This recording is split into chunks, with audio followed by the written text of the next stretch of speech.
सत्य को खोजने वाले आप सब साधकों को हमारा नमस्कार।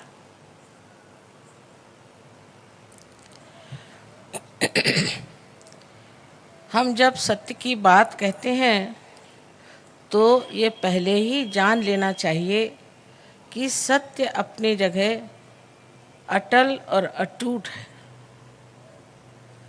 उसे हम बदल नहीं सकते, उसे हम अपने दिमाग से परिवर्तित नहीं कर सकते और उसके बारे में हम कल्पना भी नहीं कर सकते। सबसे तो दुख की बात यह है कि इस मानव चेतना में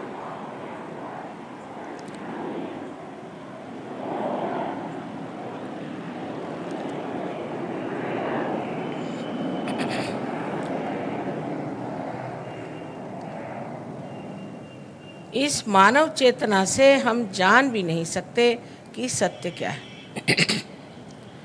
हम लोगों को ये सोचना चाहिए कि परमेश्वर ने ये इतनी सृष्टि सुंदर बनाई, इतने सुंदर पेड़ हैं, फूल हैं, फल हैं, हमारा हृदय स्पंदित होता है। ये सारी जीवित क्रिया कैसे होती है हम कभी विचार भी नहीं करते। ये हमारी आँख है, देखिए कितना सुंदर कैमरा है। हम कभी विचार भी नहीं करते कि ये इतना सुंदर कैमरा, इतना बारीक, इतना नाजुक किसने बनाया और कैसे बनाया। हम तो इसको मान लेते हैं कि बस है, हमारी आँख है, लेकिन ये आपके पास आई कैसे? इसके बनाने वाली कौन सी शक्ति है? यही शक्ति है जिसे कि पातंजल योग में ऋतंभरा प्रज्ञा कहा गया है और उसे परम चैतन्य, ब्रह्म चैतन्य, रूह और all pervading power of god's love कहते हैं। ये सब उसी एक शक्ति के नाम, वही जीवंत शक्ति सब कार्य करती है। उसी ने हमें अमीबा से इंसान बना दिया। लेकिन अब हमें ये जानना चाहिए कि अगर इंसान बनाना ही आखिरी कार्य था तो इंसान तो परिपूर्ण नहीं है, संपूर्ण नहीं है, उसमें बहुत खोट है, अभी बहुत कमियां हैं, बहुत समझ में कमी है, ज्ञान में भी कमी है, एक दूसरे को पहचानने की भी हमारे अंदर कोई शक्ति नहीं। इसी से हम लड़ झगड़ते रहते हैं। सारी संसार की अशांति इसीलिए है कि मनुष्य सत्य को नहीं जानता, क्योंकि सत्य एकमेव है, एब्सोल्यूट है। एक बार सत्य को जानने के बाद सब लोग एक ही जैसी भाषा बोलने लग जाते हैं।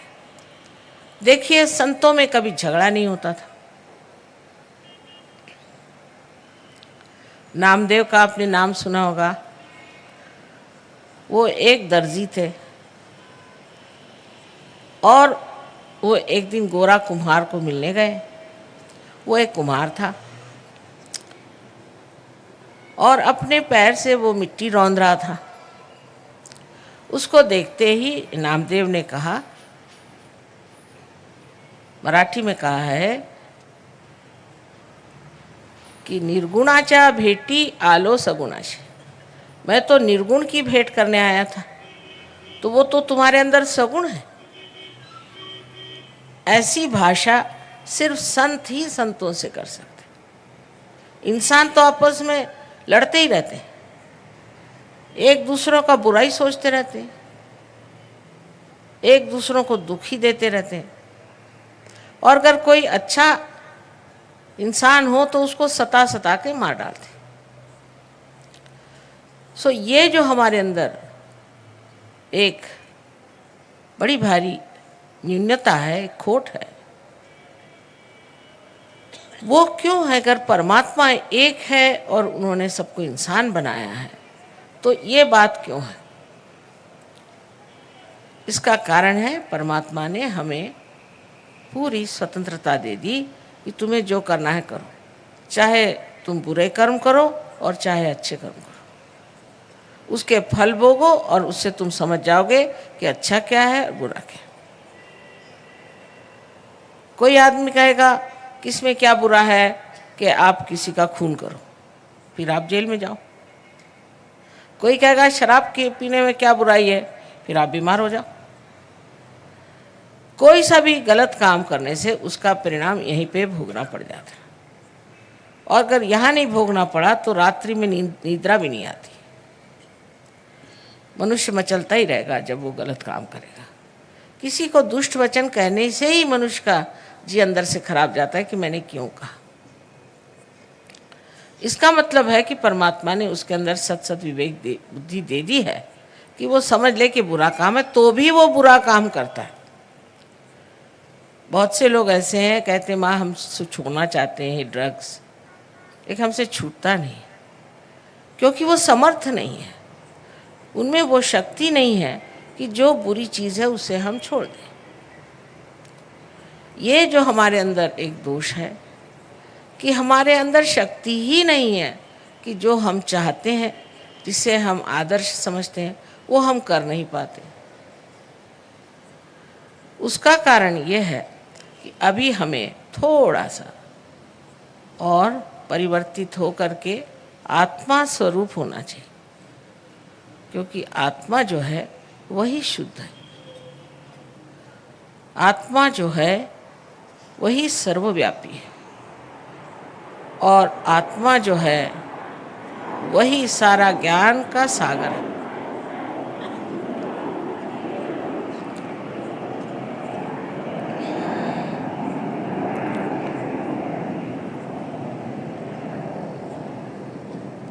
आत्मा से ही आनंद उद्भव होता है। सुख और दुख तो अहंकार की प्रणाली है। आज सुख हुआ तो कल दुख, कल दुख हुआ तो आज सुख। लेकिन आनंद एक ऐसी चीज़ है कि वो एकमेव आनंद मात्र है। उसमें सुख और दुख ऐसे एक रुपया में जैसे दो बाजू होती वैसी नहीं होती। एकमेव चीज़ जो है वो है आनंद, और उस आनंद के सागर में तभी आप डूब सकते हैं जब आप आत्मा स्वरूप हो जाए। बड़े बड़े हमारे यहाँ साइंटिस्ट हो गए, उन्होंने बड़े बड़े खोज की, बहुत बहुत खोज हुई, उस खोज में बहुत सी चीज़ें पता लगाई। अंत में बनाया क्या? तो एटम बॉम्ब, जिससे सभी खत्म हो जाए। एक कर बटन दबा दीजिए सारी दुनिया ही उड़ जाए। ये कोई अकल की बात है? ये कोई समझ की बात है? ये कोई विजडम की बात है? लेकिन बनाए, अंत में जाके पहुंचती चीज़ वही है जहाँ सर्वनाश हो। कुछ भी चीज़ बनाते हैं अंत में वो सर्वनाश की ओर जाता है।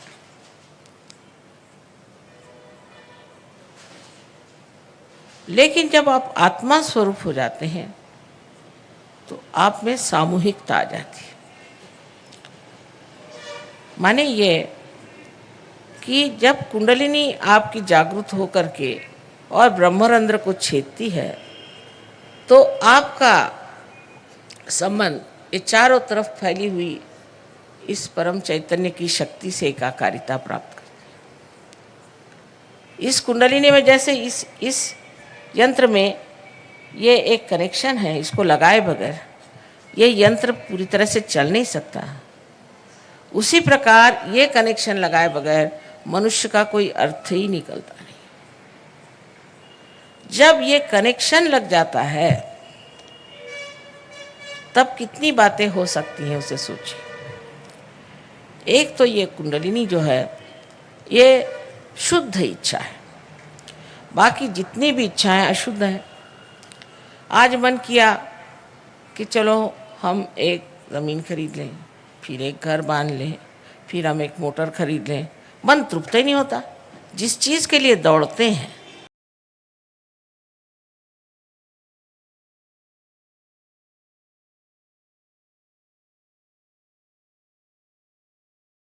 जिसको पाने के लिए मेहनत करते हो, जब सामने आके खड़ी हुई लगे दूसरी चीज़ में, उसका आनंद ही नहीं उठाया, दूसरी चीज़ में लग जाते। क्योंकि ये सारी इच्छाएं शुद्ध नहीं, अशुद्ध है। शुद्ध इच्छा हमारे अंदर, चाहे मानो चाहे नहीं मानो, एक ही है। इसके बारे में आप जानिए चाहे नहीं जानिए, उसके लिए आप सतर्क हो या न हो, एक ही इच्छा आपके अंदर है कि हमारी एकाकारिता इस शक्ति के साथ हो जाए। और ये शक्ति परमात्मा के प्रेम की शक्ति, सो ये सोचती भी है, ये सब चीज़ों को बनाती है, सबको इकट्ठा लाती है, सबको कोऑर्डिनेट करती है, समग्र करती है, और सबसे अधिक तो ये प्यार करती है। तो जब ये शुद्ध इच्छा हमारे अंदर जागृत होती है, और जब ये 6 चक्रों में से षट चक्र छेदन ऐसा कहा गया है शास्त्र, गुजरती है और ब्रह्मरंध्र को भेद देती है, तो कितने कार्य हो जाते हैं एक साथ, वो आश्चर्यजनक है। अभी आप लोगों के सामने ये परदेश के लोग आए हैं, करीबन सभी शराब पीते थे। वहाँ शराब न पीना माने, लोग समझते नहीं कि आप शराब नहीं पीते माने आप पागल तो नहीं। उनके यहाँ तो शराब पीना माने ऐसा है जैसे पानी पीने जैसा। सभी लोग शराब पीते थे, बहुत से लोग इनमें से ड्रग्स लेते थे, बहुत से लोगों को अनेक बीमारियां भी थी। यह आश्चर्य की बात है कि जिस दिन कुंडलिनी का जागरण हो गया, हठात सब छोड़ के खड़े हो गए, सब कुछ छूट गया और इतने सुंदर हो गए।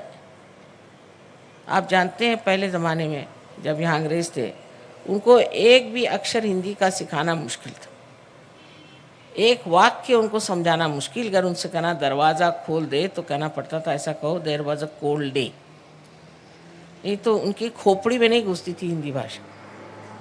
बहुत कठिन लोग थे वो लोग। संस्कृत में आदि शंकराचार्य के सारे मंत्र बोल रहे हैं, अपने बच्चे नहीं बोल सकते। ये कहाँ से हुआ? आपके कुचिपुड़ी नृत्य हुआ, फिर उसके बाद में आपका संगीत, साउथ इंडिया का संगीत तो नॉर्थ इंडिया वाले नहीं समझते, नॉर्थ इंडिया का साउथ इंडिया वाले नहीं समझते। ये लोग दोनों ही संगीत में मज़ा उठा रहे हैं।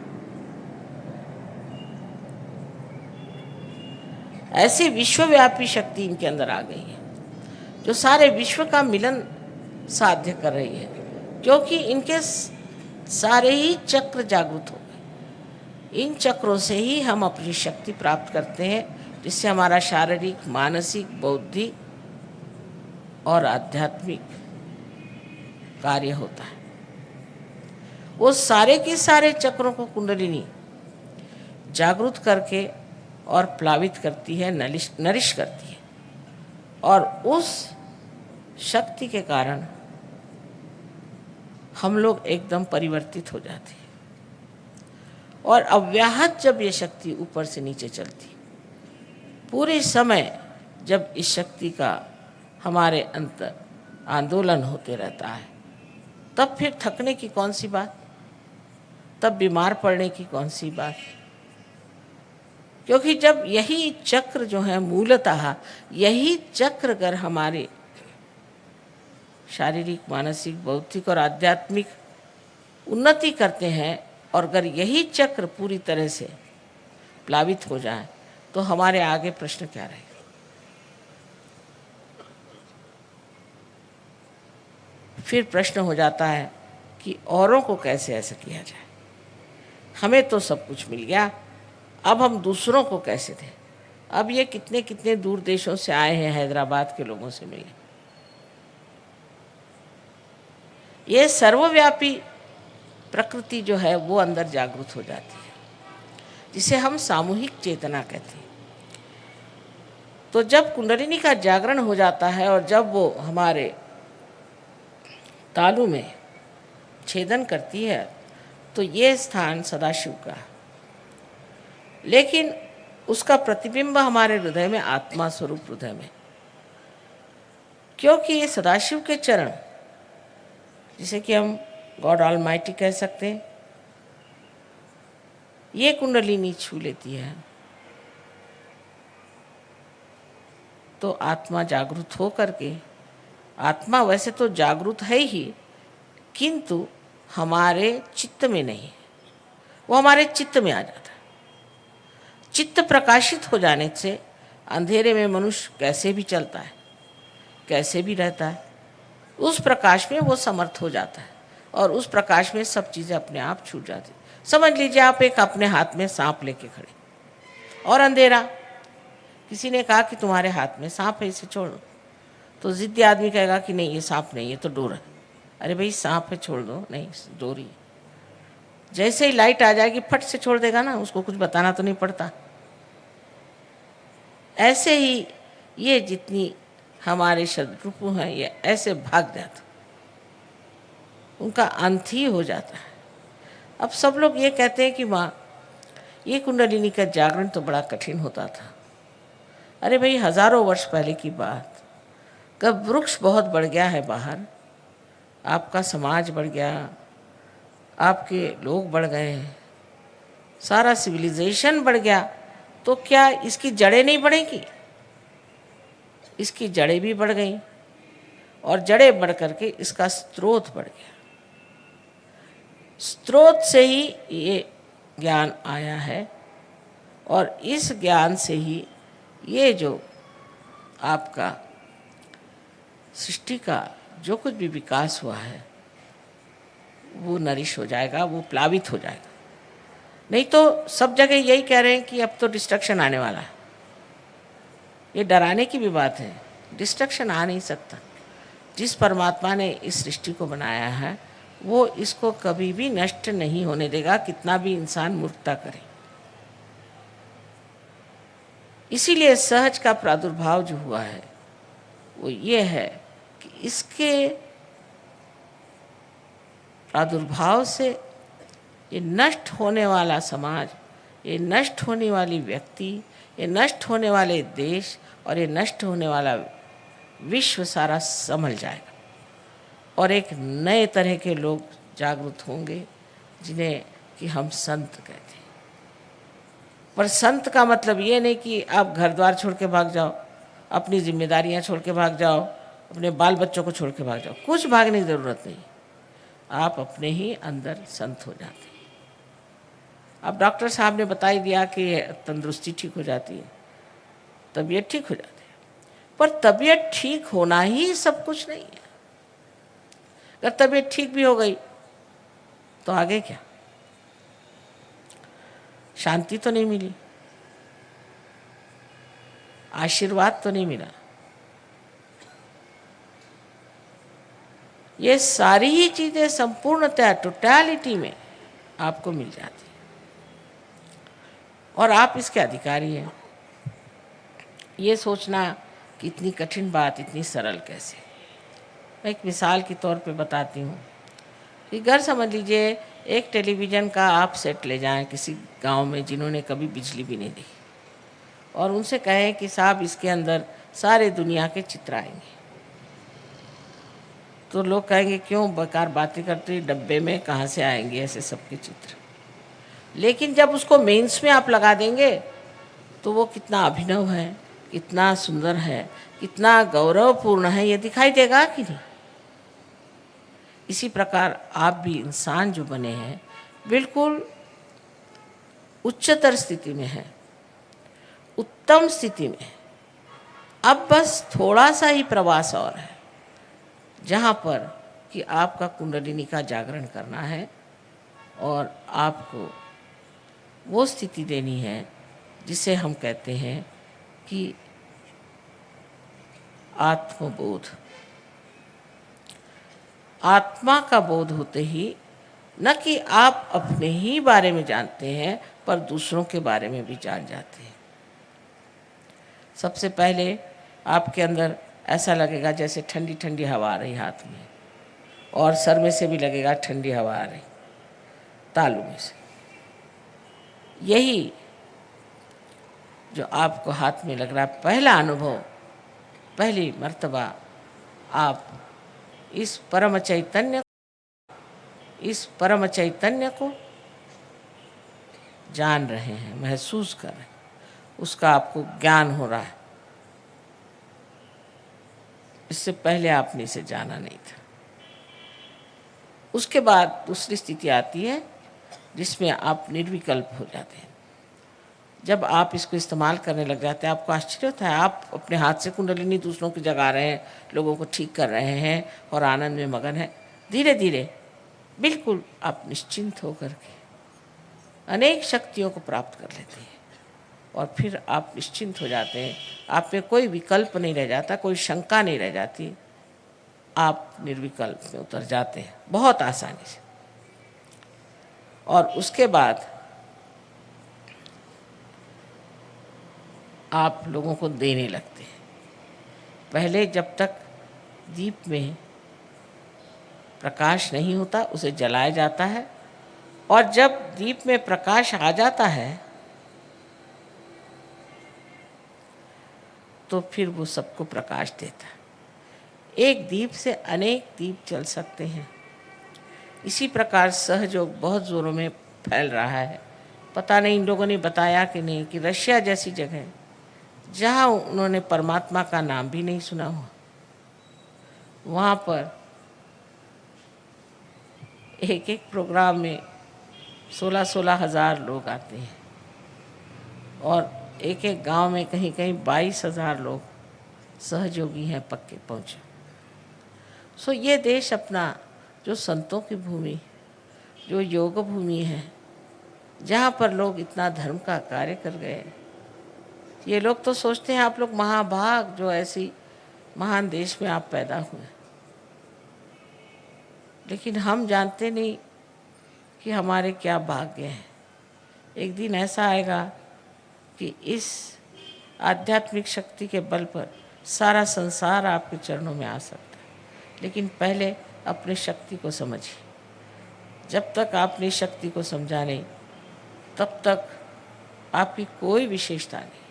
बेकार चीज़ों में उन लोगों से आपको कुछ भी कंपटीशन करने की ज़रूरत नहीं, कोई सी भी प्रतियोगिता की ज़रूरत नहीं है। सिर्फ आप अपनी आध्यात्मिक शक्ति बढ़ाइए, सारा संसार भारतवर्ष को जानेगा कि बहुत ऊंचा आध्यात्मिक स्तर का एक देश है और सारा संसार यहाँ आपके पास आएगा। आज ही आए हुए इतने लोग, इनको क्या ज़रूरत थी अपने अच्छे अच्छे घर छोड़ करके यहाँ अपने देश में घूम रहे हैं और इनको कुछ महसूस भी नहीं होता। मैंने कहा आपको कोई यहाँ तकलीफ़ तो नहीं होती? नहीं माँ, यहाँ तो आत्मा में बड़ा ही आराम है। इतना आत्मा का आराम तो हमको अपने देश में नहीं मिलता। यहाँ लोग कितने अच्छे हैं और ये जाना ही नहीं चाहते। अपने देश की महत्ता हमने कभी किसी को बताई नहीं और जतलाया नहीं कि हम लोग क्या हैं। मुझे पूर्ण विश्वास है कि हैदराबाद में, जहाँ पर कि अनेक लोगों का संगम हुआ है, काफ़ी अलग अलग तरह के लोग यहाँ पर हैं और इस सब एक मिला जुला यहाँ का समाज है। इस समाज में दिमाग भी लोगों के खुल जाते हैं।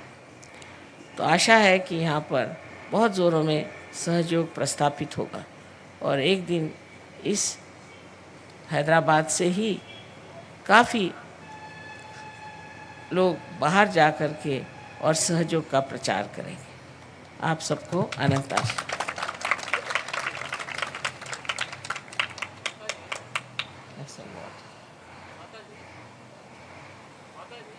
इसके ऊपर हम सीरियल क्यों नहीं बना सकते प्रचार के लिए? अरे बेटा, एक बात सुन, सब बनेगा, धीरे धीरे सब बनता है। सीरियल भी बना लेना, सब कुछ। अच्छा, वो भी बना लेना तू। लेकिन एक बात है, अब देखो इस हैदराबाद में कितने लोग हैं, उसमें से कितने लोग आए। जिसका नसीब होएगा वही तो आएगा। तुम 17 सीरियल बनाओ, नहीं तो कुछ भी। नसीब की बात है, समझने की बात है। अभी सबसे कहा कि भाई पैर मत छुओ, मैं चल रही हूँ, फट से पैर पकड़ोगे तो गिर जाऊंगी, वो तक तो लोग समझते नहीं। फड़ाक से पैर में एकदम पकड़ लिया, मैं गिरने ही वाली थी। जब इतनी भी समझ नहीं, उनके सीरियल के असर में घुसेगा।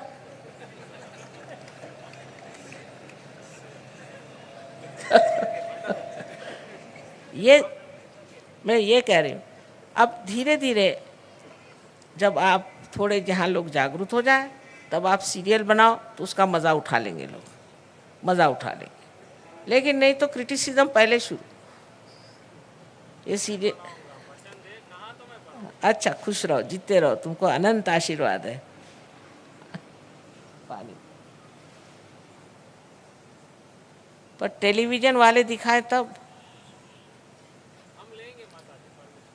अच्छा देखो,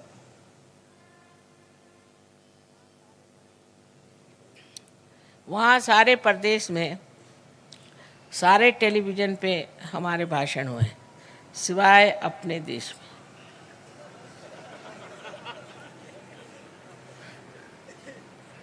अब मेरी समझ में नहीं आता कि क्या करें।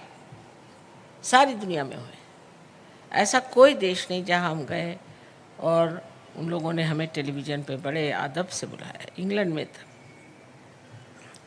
लेकिन अपने देश में नहीं।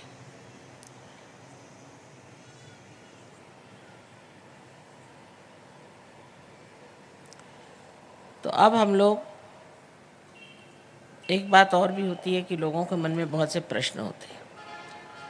तो आप लोग जो कुछ आपके प्रश्न हैं उसे आप लिख करके, और कृपया कल आप लेते आइएगा, मैं सबके आपको जवाब दे दूँगा।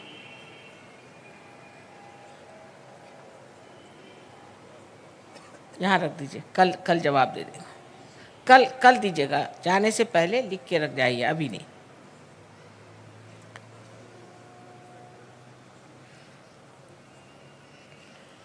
प्रश्नों के बारे में एक बात है कि जो प्रश्न पर्सनल है उनकी बात छोड़िए, पर जो और प्रश्न है कि मैंने ये किताब पढ़ी थी, उसमें से था, वो गुरु ने ऐसा कहा और फलाने में ऐसा लिखा है और ठिकाने में, क्या भाई लिख के चले गए, वो अब नहीं है। अब मैं बैठी हूँ, मुझसे पूछो।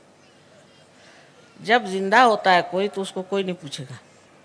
बाद में उसके मंदिर बनाएंगे, फलाना बनाएंगे, क्योंकि वो अब जिंदा नहीं है ना। और जिंदा जो गुरु बैठा रहेगा वो तो कहेगा कि बेटे तू ये क्या कर रहा है। तो जिंदा को नहीं मानना चाहिए। ये खास प्रिंसिपल है इंसान का कि कोई जिंदा हो तो उसको नहीं मानो मरने के बाद, क्योंकि जिंदा हो सकता है कि वो कहे कि भाई ये ऐसे नहीं करना चाहिए, वैसे नहीं करना चाहिए। उसको जेब में रख सकते हैं, तब ही होना चाहिए। अब रही बात सवाल जवाब, सो मैं काफ़ी होशियार हूँ, क्योंकि अब 21 साल से ये धंधा कर रही हूँ।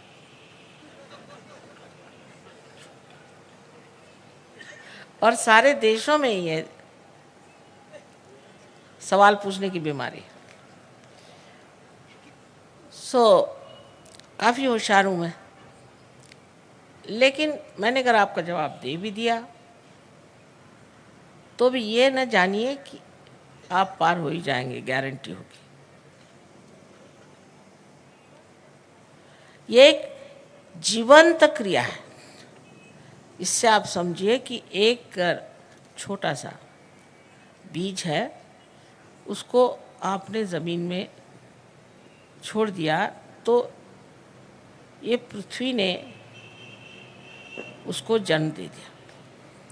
अब उसके लिए आप कुछ सवाल पूछो, मंत्र पढ़ो, कुछ करो, कुछ नहीं होता। वो स्पॉन्टेनियस माने सहज होता। और वही बात है सहज। सह माने आपके साथ और ज माने पैदा हुआ। ऐसा ये योग का साधन आप हरेक का जन्म सिद्ध अधिकार है। इसे आप सब प्राप्त करें। और ये कभी मत सोचिए कि मुझसे नहीं होगा और मैं कैसे हो सकता हूँ। तो अब हम लोग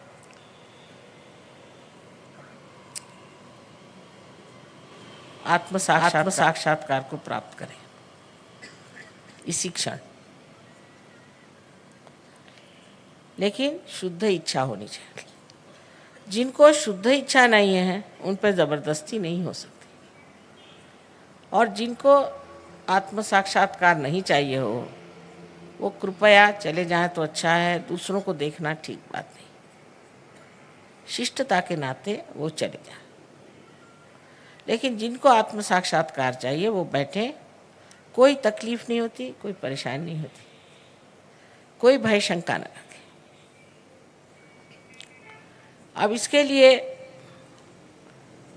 आपके ऊपर 3 कंडीशंस हैं।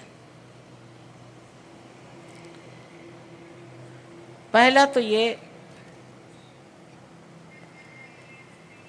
कि आपको पूरा आत्मविश्वास होना चाहिए कि आपको आत्म साक्षात्कार मिल ही जाएगा।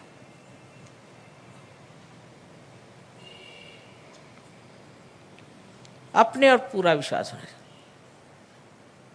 दूसरा ये कि मैं दोषी हूँ, मैं पापी हूँ, मैं खराब हूँ। मतलब दुनिया भर के लोग पढ़ाते भी रहते हैं, बताते रहते हैं आप पापी हैं, पापी हैं, तुम पाप कर रहे हो, मेरे को पैसे दो, तुम्हारे पाप मैं धो दूंगा। ऐसे भी बहुत से लोग हैं, खुद ही पाप कर रहे हैं दूसरों को पैसे लेकर के, वो क्या पाप धोएंगे। कोई पापी नहीं, माँ की नज़र में कभी कोई पापी नहीं। हाँ, राक्षस है, दुष्ट है, लेकिन कोई पापी नहीं है। तो ये सोचना है कि भटके हुए लोग हैं, अंधेरे में बैठे हैं, अज्ञान में बैठे हैं, लेकिन कोई भी संसार में पापी नहीं है। तो दूसरी बात है कि मैं दोषी हूँ, मैं गिल्टी हूँ।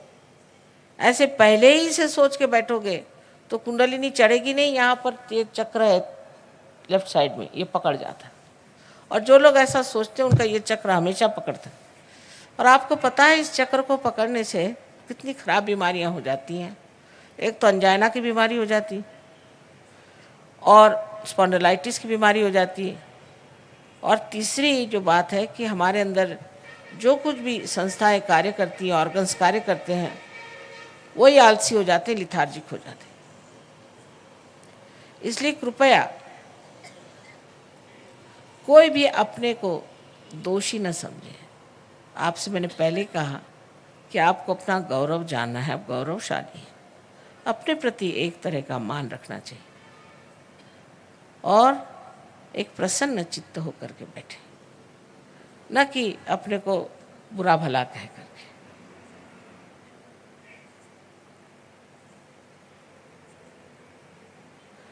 तीसरी जो शर्त है वो ये कि आप सबको एक साथ माफ कर दें। अब सब लोग कहेंगे कि सबको माफ करना बहुत कठिन, ये तो बहुत ही कठिन है। बहुत से लोग कहते हैं, खासकर विलायत में लोग कहते हैं कि माफ़ करना कठिन। अब भाई ज़रा सोचिए, आप माफ़ करते या नहीं करते, करते क्या हो? कुछ भी नहीं करते। ज़रा विचार करें। सिर्फ दिमागी जमा खर्च है कि हम माफ़ नहीं कर सकते, लेकिन उसका परिणाम क्या कि हम गलत लोगों के हाथों में खेल रहे हैं। जिन्होंने हमें सताया, हमें छला, वो तो आराम से कूद रहे हैं, और हम अपने को छल रहे हैं कि हम उनको माफ़ नहीं कर सकते। रात दिन उनको याद कर करके दुख पा रहे हैं।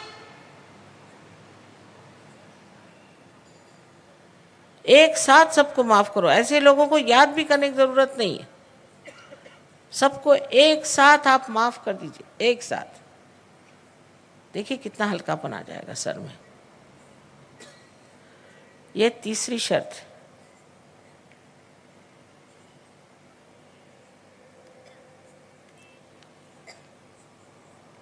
अब आपके लिए एक छोटी सी विनती है मुझे कि ऐसे भी आप ज़मीन पर बैठें तो बहुत ही अच्छा है, लेकिन तो भी जूते उतार लें तो अच्छा रहेगा।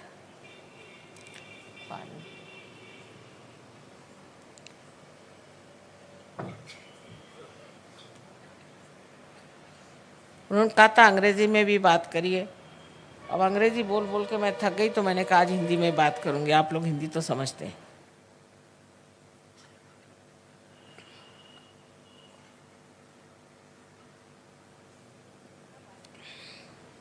अंग्रेज़ी में क्या बात करें, अंग्रेज़ी भाषा तो इतनी गड़बड़ है कि आत्मा को भी स्पिरिट बोलेंगे, शराब को भी स्पिरिट,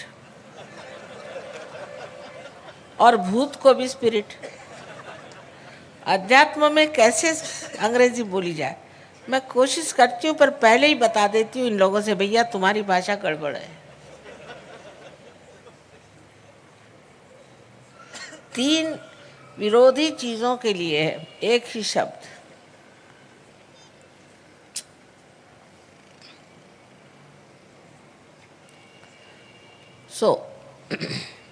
अब आपको जूते उते उतार लें आराम से। जो लोग कुर्सियों पे बैठे हैं वो भी जूते उतार के दोनों पैर अलग करें। जो ज़मीन पर बैठे हैं वो सबसे ठीक है।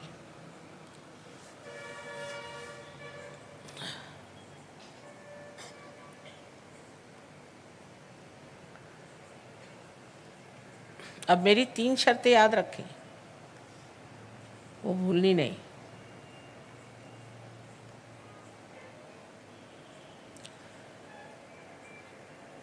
अब सबसे पहले आपको हम दिखाएंगे कि किस तरह से आप अपनी ही कुंडलिनी आज जागरूक करेंगे, किस तरह से। कैन यू कम अप सोना? I'll be speaking Hindi, so let us have some Hindi speaking. आ जाए।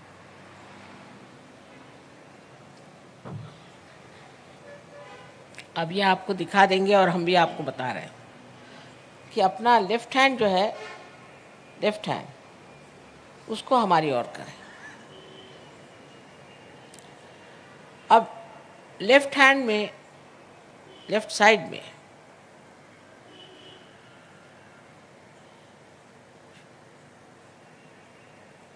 जो शक्ति है वो इच्छा शक्ति है, पावर ऑफ डिज़ायर, इच्छा शक्ति।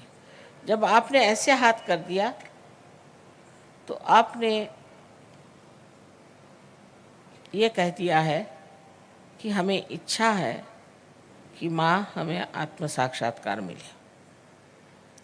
इसको पूरी समय ऐसा रखें। और राइट हैंड जो है ये क्रिया शक्ति है, इसी से हम अपने चक्रों को ठीक करेंगे। तो सबसे पहले राइट हैंड हम अपने हृदय पे रखेंगे। मैंने आपसे बताया हृदय में आत्मा का प्रतिबिंब है। उसके बाद हम अपना हाथ पेट के ऊपरी हिस्से में रखेंगे। सब काम हम लेफ्ट साइड में कर रहे हैं।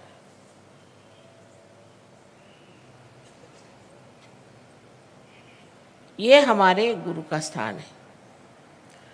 माने बड़े बड़े जो सद्गुरु हो गए उन्होंने हमारे लिए ये चक्र बनाया हुआ है, और इसकी जागृति से आप अपने गुरु हो जाते हैं।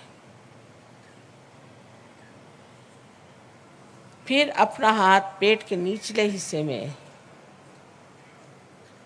रखें, लेफ्ट हैंड साइड में।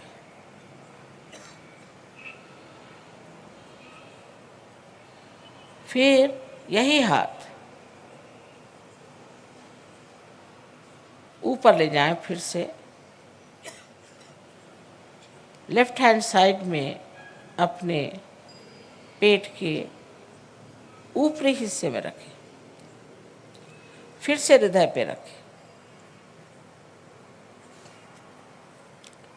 अब ये हाथ अपनी गर्दन और अपना कंधा इसके बीच के कोण के ऊपर रखें, कोण में जहाँ तक पीछे जा सकता है, और गर्दन को राइट साइड में मोड़ लें। मैंने आपसे अभी बताया कि ये चक्र पकड़ने से क्या बीमारियां हो जाती हैं। अब अपने हाथ को, राइट हैंड को पूरी तरह से आड़ा इस तरह से अपने माथे पर रखें, कपाल पर।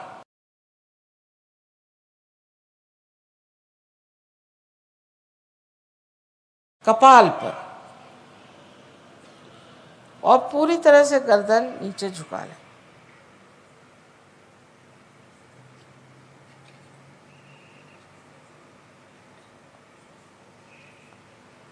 ये चक्र हमें सबको एक साथ माफ करने के लिए है।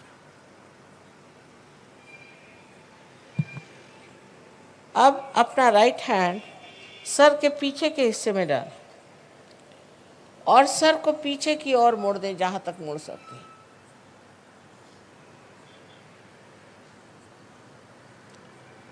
इस जगह अपने को दोषी न ठहराते हुए, अपनी गलतियां न गिनते हुए, अपने ही समाधान के लिए आपको कहना चाहिए कि हे परम चैतन्य, हमसे कोई गलती हुई तो क्षमा करो। ये बाद में होगा, अभी आप जान लीजिए चक्र इसी कार्य के लिए। अब अपना हाथ पूरी तरह से फैला दीजिए और हथेली के बीच का हिस्सा बराबर आपके सर के तालू के ऊपर रखा जाए और उसे पूरी तरह से दबाने के लिए उंगलियां बाहर की ओर खींच लें, बहुत ज़रूरी है। तालू पर रखा जाए और उंगलियां बाहर की ओर पूरी तरह खींच लें और सर को पूरी तरह से नीचे झुका लें। अब आप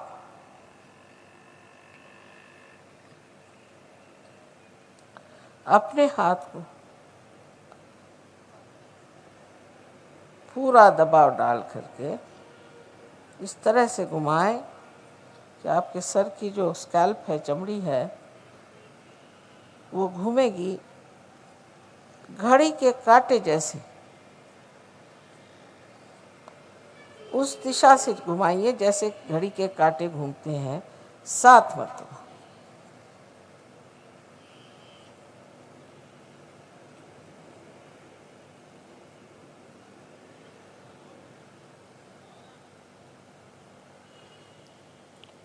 हो गया।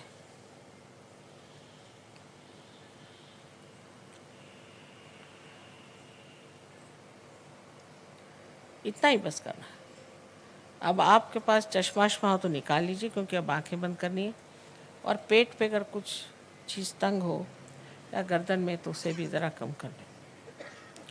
और सब लोग इसे करें पूरी तरह से।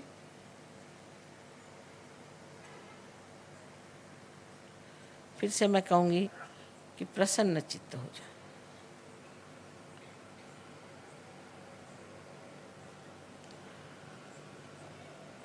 अब आप आंखें बंद कर लें, कोई भी आंख न खोलें, आंख बंद कर लें और अपना हाथ हृदय पे रखें।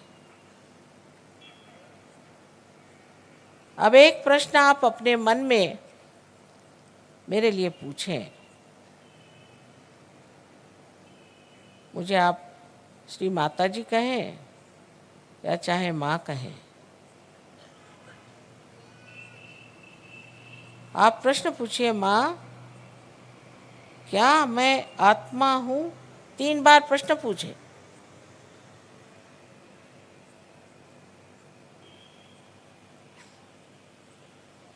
ये बड़ा मूलभूत प्रश्न है।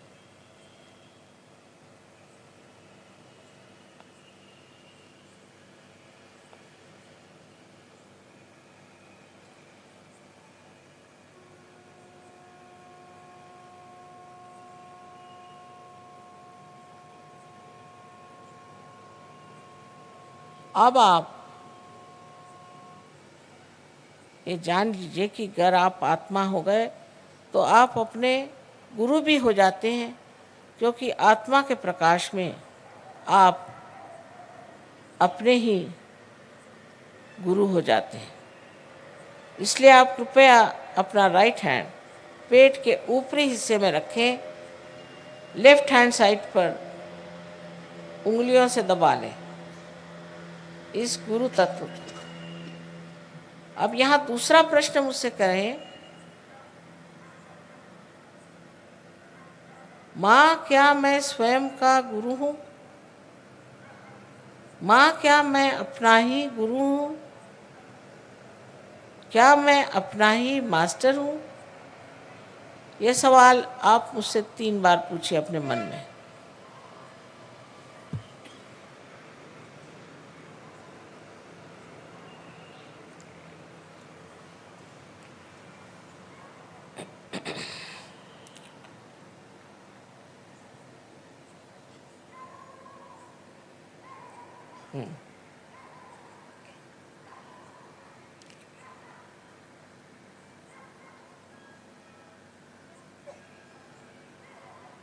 अब आप अपना राइट हैंड पेट के निचले हिस्से में लेफ्ट हैंड साइड में रखें और ये जान लीजिए कि मैं आपकी स्वतंत्रता का पूर्ण आदर करती हूँ और आप पे मैं ज़बरदस्ती शुद्ध विद्या लाद नहीं सकती। जो सिद्ध विद्या इस चक्र से आपको पूरा ज्ञान कराएगी परमात्मा की शक्ति का। इसलिए आपको यहाँ कहना होगा 6 मर्तबा, क्योंकि इस चक्र में 6 पंखुड़ियाँ हैं। अपने हृदय में आपको मांगना होगा, श्री माता जी मुझे आप शुद्ध विद्या दीजिए।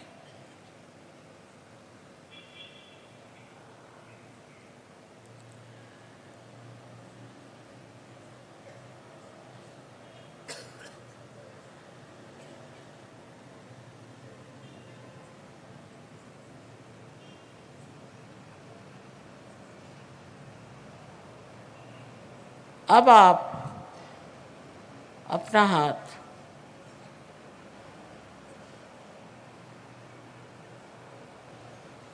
जरा जोर से दबाइए।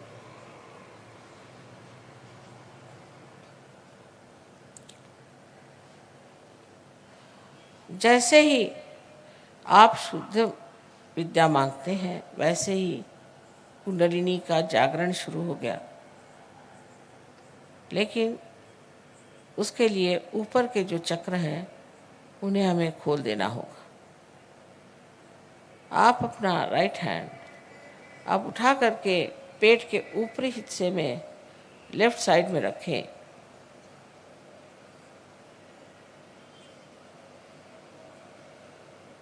और पूर्ण आत्मविश्वास के साथ, आत्मविश्वास से ही चक्र खुलेंगे। पूर्ण आत्मविश्वास के साथ आप कहें, श्री माता जी मैं स्वयं का गुरु हूँ। पूर्ण आत्मविश्वास के साथ कहिए।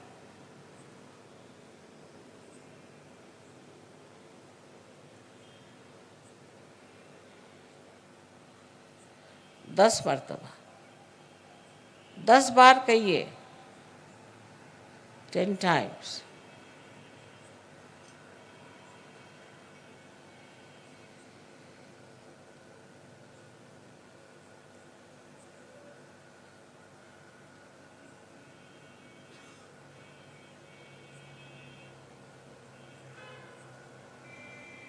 आपसे मैंने पहले ही बताया कि आप आत्मा हैं। आप ये शरीर, बुद्धि, मन, अहंकार आदि उपाधि नहीं, किंतु आप शुद्ध आत्मा हैं। अब अपना राइट हैंड आप हृदय पे रखें और पूर्ण विश्वास के साथ आप 12 मर्तबा कहिए, श्री माता जी मैं शुद्ध आत्मा हूँ। श्री माता जी मैं शुद्ध आत्मा हूँ। अपनी अपनी भाषा में कहिए, जिस भाषा में कहना चाहे। 12 मर्तबा कहिए।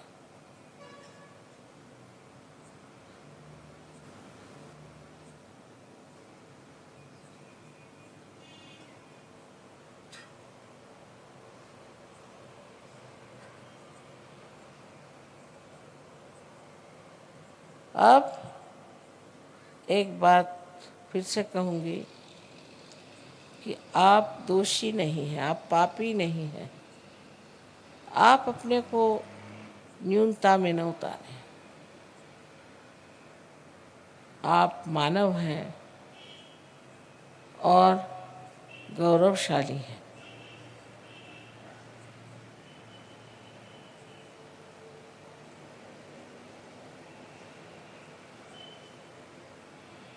चारों तरफ फैला हुआ परमात्मा का ये प्यार,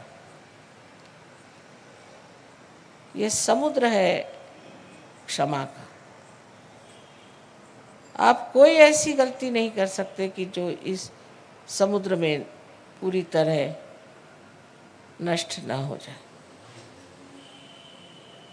इसलिए आप अपने ही को क्षमा करें और अपना राइट हैंड, अपना कंधा और अपनी गर्दन इसके बीचों बीच रखें और अपनी गर्दन राइट साइड को पूरी तरह से मोड़ दें। यहाँ पर आपको 16 मर्तबा कहना होगा, श्री माता जी मैं बिल्कुल दोषी नहीं हूँ, मैं निर्दोष हूँ। 16 मर्तबा कहिए, पूर्ण विश्वास के साथ कहिए, मैं कहती हूँ कि आप निर्दोष हैं।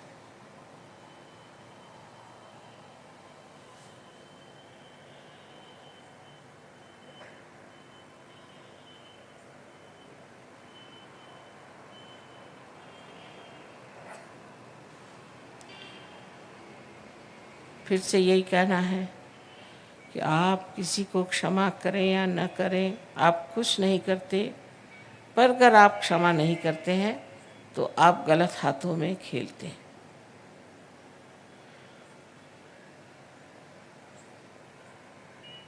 इसलिए आप सबको एक साथ क्षमा करें। अपना हाथ राइट हैंड अपने माथे पर, अपने कपाल पर आड़ा रखें, दबाएं दोनों साइड में, नीचे गर्दन झुका लें और यहाँ पर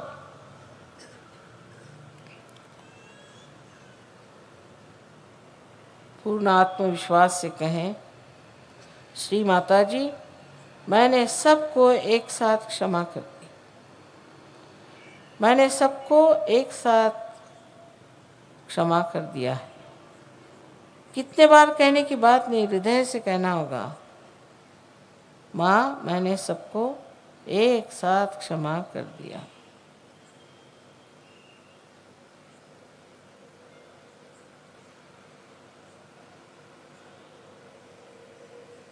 अब राइट हैंड को पीछे ले और अपने सर पीछे की ओर झुका ले। इस जगह अपने समाधान के लिए, अपनी गलतियां न गिनते हुए, अपने को दोषी न ठहराते हुए, अपने ही समाधान के लिए आपको कहना होगा हृदय के साथ, हे परम चैतन्य, हमारे हाथ से अगर कोई गलती हुई हो, जाने अनजाने, तो कृपया माफ़ कर दीजिए। ये भी हृदय से कहें, कितने बार कहने की बात नहीं।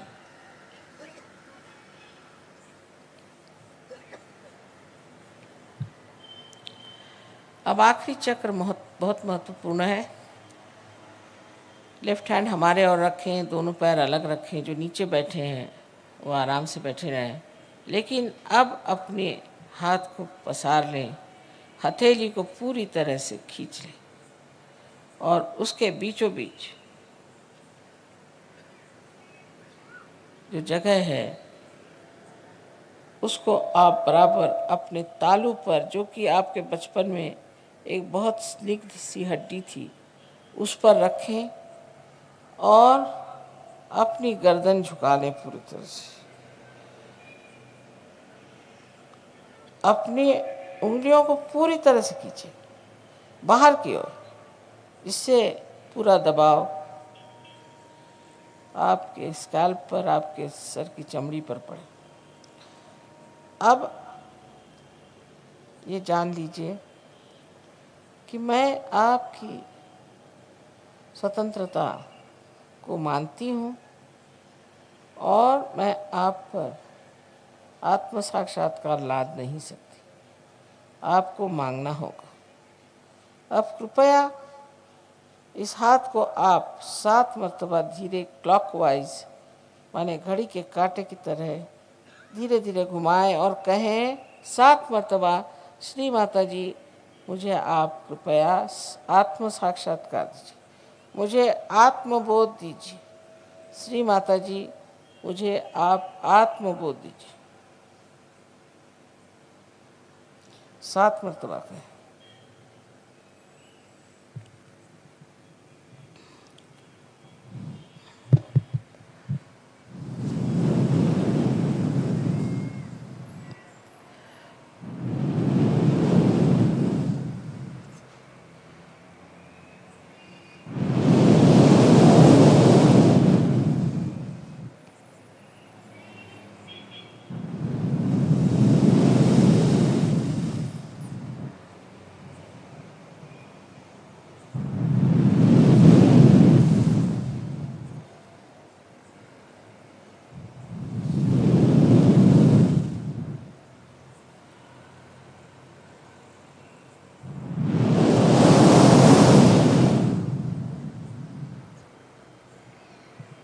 अब धीरे धीरे अपनी आंखें खोलें। अब दोनों हाथ मेरी ओर करें इस तरह से और मेरी ओर देखें और निर्विचार हो जाइए, विचार मत करें।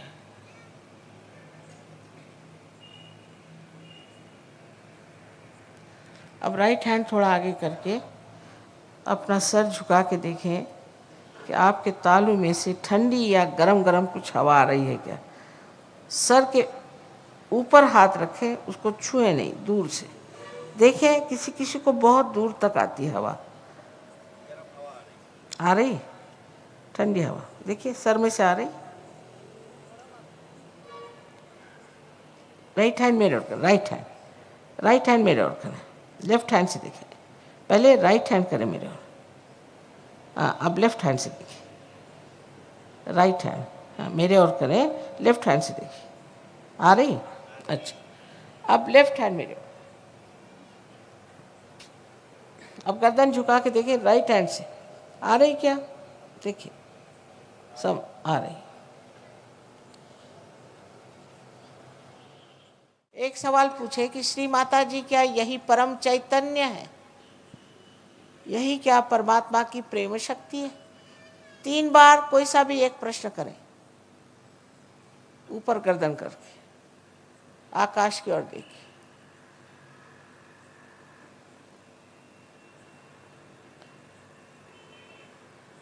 नीचे ले लीजिए हाथ, ऐसे रखें हाथ।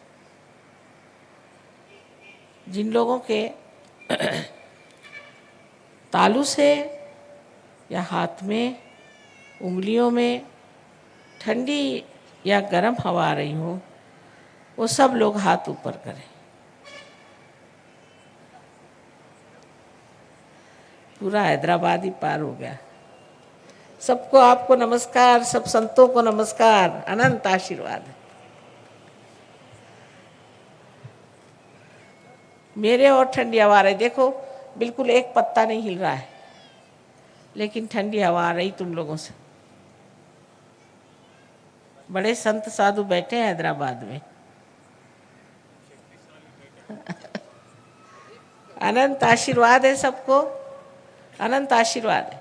कल सब लोग आए और सब अपने रिश्तेदारों को बुलाएं, इससे बढ़ के और कोई चीज़ देने की नहीं दुनिया में।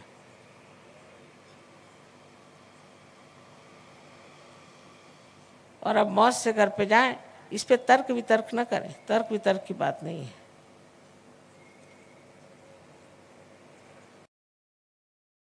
मन से परे, बुद्धि से परे। जैसे ही आप इस पे शंका कुशंका करेंगे, आपके हाथ के छूट जाएगी। निर्विचार में। सबको मेरा अनंत आशीर्वाद। अब पैर छूने की बात नहीं करना, अपने यहाँ बीमारी है सबको पैर छूने की। मिनिस्टर लोगों के पैर छूते रहते, इसके पैर छूते रहते, दुनिया भर के पैर छूते नहीं। अब बात यह है कि पैर छूने में जब तुमको मैं कुछ खास दे दूंगी तब पैर छूना, ऐसे क्यों छू रहे हो पैर? जब तुम निर्विकल्प में हो जाओगे तब पैर छूना। अभी तो शुरुआत हुई है बेटे, समझ गए ना?